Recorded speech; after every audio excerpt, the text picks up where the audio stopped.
one of you, you know who you are. Jeff? Heard me say that I do Matchbox and Hot Wheels cars too for my layout. Yes, that is for sure. The reason is, HO scale vehicles, really they cost a lot of money. But at the same time, putting out Hot Wheels and Matchbox cars, often it looks wrong. Okay, it looks wrong.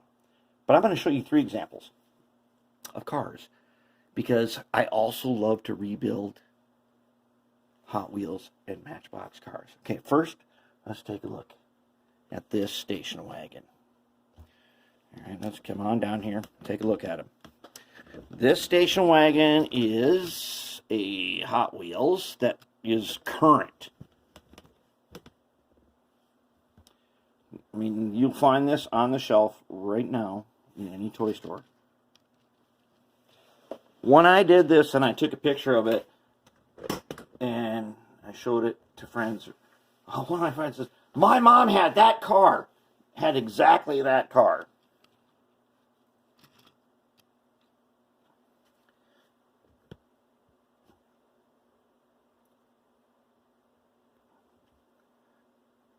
Okay. Kind of a beat up old station wagon.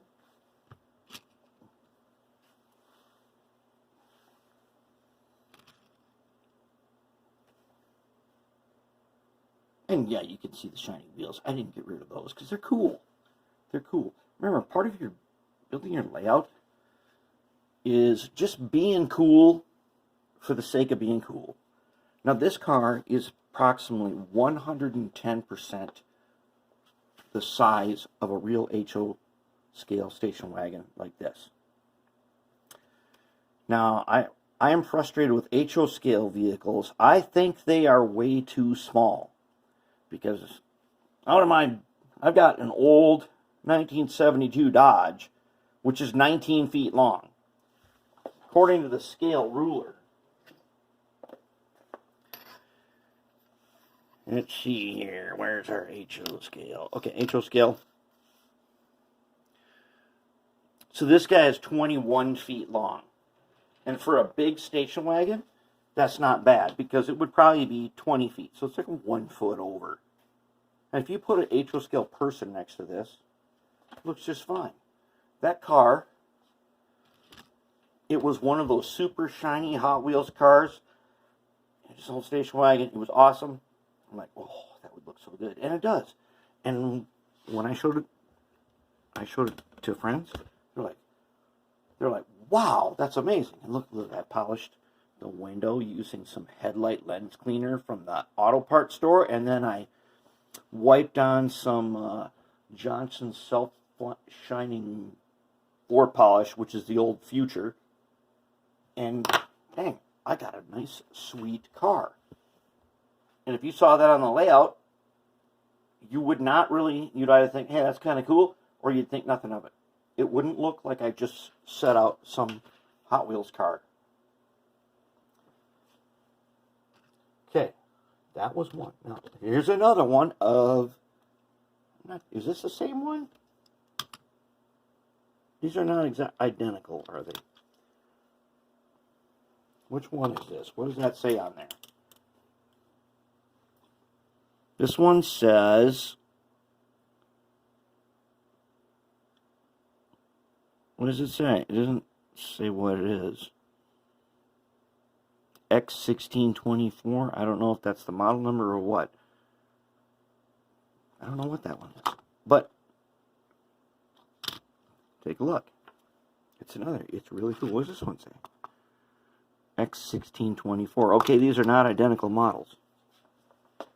But right here I have 2 cars that are really pretty nice. And let's check the measurement on this one. Comes in at 21 feet. Now that's pretty good. My 4-door Dodge, which is not a station wagon, comes in at 19 feet. 2 feet longer. We can live with that tolerance.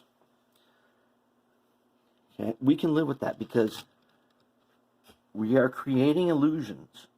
And no one is going to guess, just unless you do this, no one's going to guess straight off the bat that is just a Hot Wheels car. So that one turned out pretty good. Now let's take a look at a truck. So this one happens to be a majorette that came in a, I don't know, I bought a pile of junk, and it came with this. Comes in at about 22 feet. It is a fuel truck. I don't know, was that Savium? It might be French or something. I don't know, but it looks.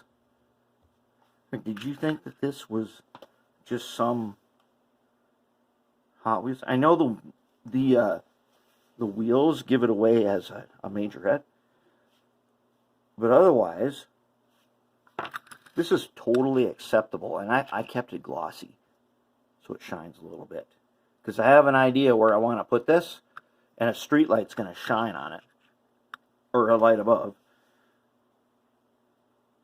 But I am going to use pretty much all Hot Wheels, Matchbox, and there's a couple of other brands that are out there like this. As long as I can find the ones that match, sort of. I mean, for a truck, being 22 feet that's not a big deal. That's right on. Put an HO scale guy next to that, looks great.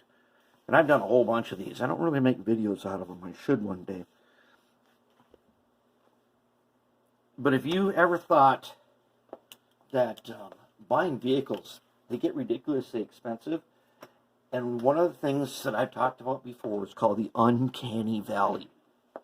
The uncanny valley is a thing that you should know about, and you should know how it applies. What it is guys who did computer animation found out that when they made things super lifelike, people who watched it found it repulsive. And one of my favorite examples is there was a Final Fantasy movie that's all computer animated, and the characters, you can like see the hairs on their face and their facial expressions move and stuff, but it's repulsive. But then when you watch a movie like The Incredibles, where everything's super exaggerated, it's way more acceptable and believable.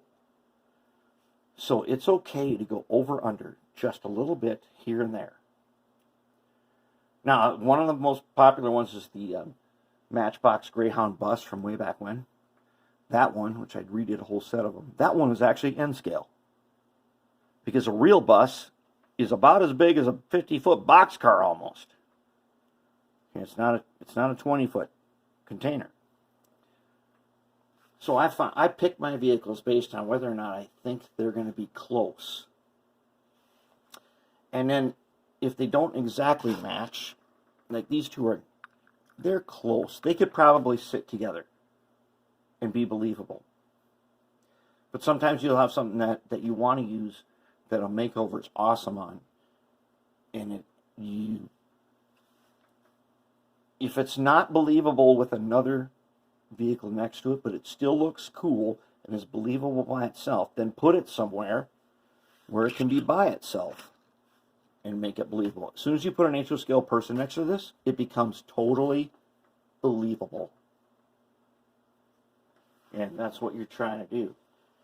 So yes, I am going to be using these all over the layout, and there's lots of them that I love. And doing a makeover on these cars is awesome. Basically, all you have to do is drill out the rivets. I do not put rivets back in. Like some people will actually put a rivet or a screw back in. I just use tacky glue to put them back together. Just in case. In case that it turns out that I didn't do something that makes it really cool, these are easy for me to take apart again. But that's something I just wanted to show you. And if you're this far into the video and you watch this, well, you're definitely dedicated.